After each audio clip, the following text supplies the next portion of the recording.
Let's go through the entire Gospel of Mark together.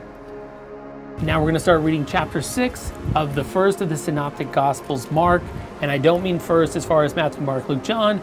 I mean first as far as when it was written, one of the earliest Gospels we have.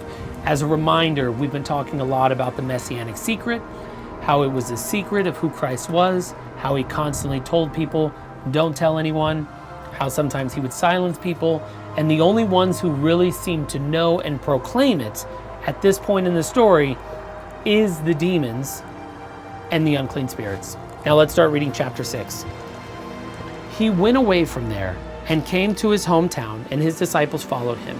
And on the Sabbath, he began to teach in the synagogue. And many who heard him were astonished, saying, "Where does this man get these things? What is the wisdom given to him? How are such mighty works done by his hands? Is this not the carpenter, the son of Mary, and the brother of James, and Joses, and Judas, and Simon? And are not his sisters here with us?" And they took offense at him. And Jesus said to them, "A prophet is not without honor, except in his hometown, and among his relatives, and in his own household." And he could not do mighty works there, except that he laid his hands on a few sick people and healed them. And he marveled because of their unbelief. And he went out about among the villages teaching.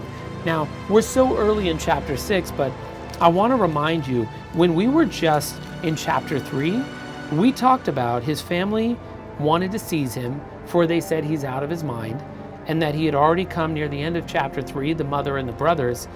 And Jesus is saying, "Who are my mother and brothers?" And here again we come, and it's talking about Jesus' hometown, and we talked about that messianic secret. Already, nobody knows, where did this man get these things? What is the wisdom given to him? How are such mighty works done by his hands? I think it's so interesting, and I love and he could do no mighty works there, except that he laid his hands on a few sick people and healed them. First of all, laying his hands on a few sick people and healing them is huge. But at the same time, it's also talking about mighty works. In the previous chapter, we just talked about Holy Toledo. He's driving out spirits, and there also was a child, only 12, that was thought to be dead, that he raised up. Now continuing on in this chapter. And he called the 12 and began to send them out 2 by 2, and gave them authority over the unclean spirits. He charged them to take nothing for their journey except a staff, no bread, no bag, no money in their belts, but to wear sandals, and not put on 2 tunics. And he said to them, "Whenever you enter a house, stay there until you depart from there. And if any place will not receive you, and they will not listen to you when you leave, shake off the dust that is on your feet as a testimony against them." So they went out and proclaimed that people should repent. And they cast out many demons and anointed with oil many who were sick and healed them. King Herod heard of it, for Jesus' name had become known. Some said, "John the Baptist has been raised from the dead." Once again, in the book of Mark, we don't hear about the death of John the Baptist. That's not in this at all. But already in chapter 6, we find out John the Baptist is dead, and some are saying that Jesus is the resurrected John the Baptist. And that is why these miraculous powers are at work in him. But others said he is Elijah, and others said he is a prophet, like one of the prophets of old. No one is saying he's the Son of God, except for the unclean spirits and the demons that he's casting out. That's that messianic secret we keep coming back to. But when Herod heard of it, he said, "John, whom I beheaded, has been raised." For it was Herod who had sent and seized John, and bound him in prison for the sake of Herodias, his brother Philip's wife, because he had married her. For John had been saying to Herod, "It is not lawful for you to have your brother's wife." And Herodias had a grudge against him, and wanted to put him to death. But she could not, for Herod feared John, knowing that he was a righteous and holy man, and he kept him safe. When he had heard him, he was greatly perplexed, and yet he heard him gladly. But an opportunity came when Herod on his birthday gave a banquet for his nobles and military commanders and for the leading men of Galilee. For when Herodias' daughter came in and danced, she pleased Herod and his guest. And the king said to the girl, "Ask me for whatever you wish, and I will give it to you." And he vowed to her, "Whatever you ask, I will give you, up to half my kingdom." And she went out and said to her mother, "For what should I ask?" And she said, "The head of John the Baptist." And she came in immediately with haste to the king and asked, saying, "I want you to give me at once the head of John the Baptist on a platter." And the king was exceedingly sorry, but because of his oaths and his guest, he did not want to break his word to her. And immediately the king sent an executioner with orders to bring John's head. He went and beheaded him in the prison, and brought his head on a platter and gave it to the girl. And the girl gave it to her mother. When the disciples heard of it, they came and took his body and laid it in a tomb. Now, if you remember, one of the things we talked about earlier is how some of the people looked at the Gospel of Mark. As a reminder, the Greek, Mark is not considered one of these really classy, high-end authors that has a fantastic vocabulary. He's punchy, he's short. The way it's described by some biblical scholars is, if you read Mark in the Greek at that time period, you almost read it like you're talking to a guy who's in a bar who's telling you a bunch of stories. Because Mark even jumps from past tense to present tense, all within the same story. And we get a little bit of that here. Remember, the story doesn't start with the birth of Jesus at the beginning of Mark. It doesn't even set up who John the Baptist is. It just jumps right in with John the Baptist and Jesus coming to get baptized. And here, we're never finding out when John the Baptist is actually killed, but what it tells us is when they bring it up, the author of Mark almost goes, "Oh, let me tell you about that story." And he goes back and recounts how John the Baptist ended up passing and why some people thought Jesus was in essence a resurrected John the Baptist. But let's keep reading. Right after we're caught up and the author catches us up on this story, the apostles returned to Jesus and told him all that they had done and taught. And he said to them, "Come away by yourselves to a desolate place and rest for a while." For many were coming and going, and they had no leisure even to eat. Think about that for a second. They're coming and going. He gives them nothing, no money they take, nothing. And it says they didn't even have the leisure even to eat. And they went away in the boat to a desolate place by themselves. Now many saw them going and recognized them, and they ran there on foot from all the towns and got ahead of them. When he went ashore, he saw a great crowd, and he had compassion on them, because they were like sheep without a shepherd. And he began to teach them many things. And when it grew late, his disciples came to him and said, "This is a desolate place, and the hour is now late. Send them away to go into the surrounding countryside and villages, and buy themselves something to eat." But he answered them, "You give them something to eat." And they said to him, "Shall we go and buy 200 denarii worth of bread and give it to them to eat?"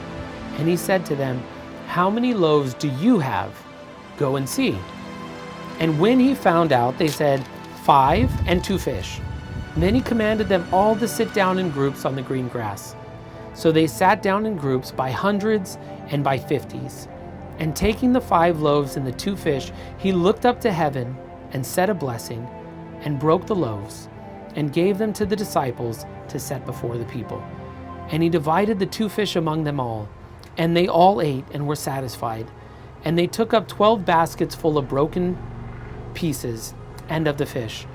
And those who ate the loaves were 5,000 men. Now, the story of the 5 loaves and the 2 fish is a very famous story, and it's an amazing miracle. But I want to lead you to something else that we're talking about. If you remember, earlier in the chapter, he sends them out 2 by 2. He gives them authority over unclean spirits.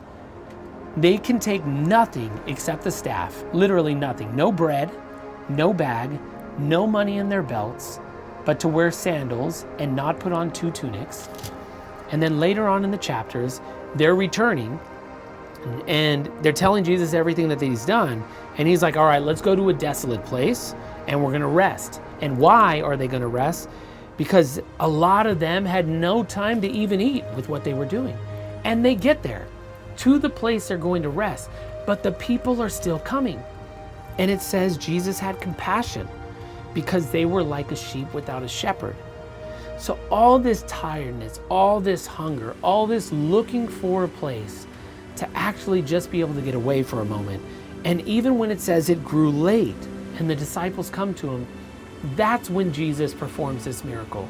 That's when Jesus said, let's go ahead and feed them. And how powerful is that message, even in the tiredness, in the hunger? A lot of times we look at our role as a believer of Christ as a pretty easy walk with God. I read my Bible and I go to church, and that's amazing. But I want you to think about what the people who followed God went through. They had to have total faith. They had to be rejected by so many. They had to go with nothing but a staff. They had to be starving and hungry. And Jesus was still calling on them to do even more, to serve. And that's huge. Now, finishing up chapter 7. And those who ate the loaves were 5,000 men.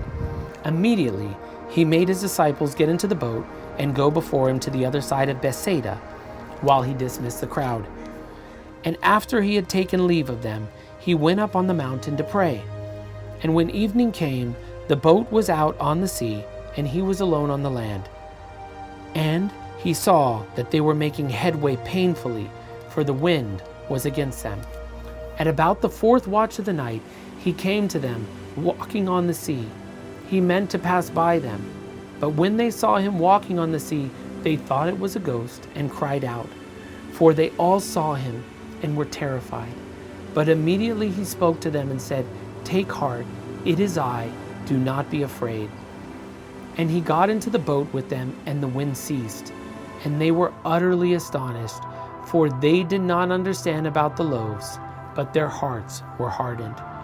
When they had crossed over and they came to land at Gennesaret, sorry about pronunciation, and moored on the shore, and when they got out of the boat, the people immediately recognized him and ran about the whole region and began to bring the sick people on their beds to wherever they heard he was. And wherever he came, in villages, cities, or countryside, they laid the sick in the marketplaces and implored him that they might touch even the fringe of his garment. And as many as touched it were made well. Think about that as we're ending chapter 6. We've gone on for chapters and chapters and chapters. We're only 6 chapters in right now.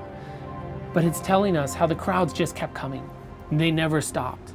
It tells us about Christ's compassion on them, looking at them as sheep that didn't have a shepherd.